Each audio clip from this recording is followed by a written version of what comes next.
बिस्मिल्लाहिर्रहमानिर्रहीम। आप देख रहे हैं मुनीर टीवी और मैं हूं मलक मुनीर हुसैन। MNA राना तनवीर हुसैन मुतवज्जा हूं।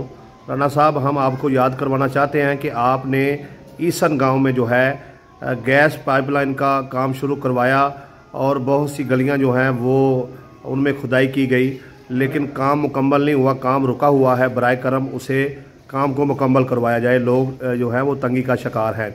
इसके साथ साथ जो है आपने ईसन गांव में जनाजगाह का काम शुरू करवाया जो अभी तक नामुकम्मल है। लोग वहां पर भी परेशान हाल हैं। आप जनाजगाह का काम भी मुकम्मल करवाएं। इसके साथ साथ जो है आपने ईसन गांव में गवर्नमेंट गर्ल्स स्कूल जो है उसका काम शुरू करवाया, वो भी अभी तक जो है वो नामुकम्मल है। बराए करम जो है उसको भी मुकम्मल करवाया जाए। और इसके साथ साथ जो ईसन रोड है वो 15 साल पहले जो है वो बना, उसके बाद जो है किसी ने इस रोड को हाथ नहीं लगवाया।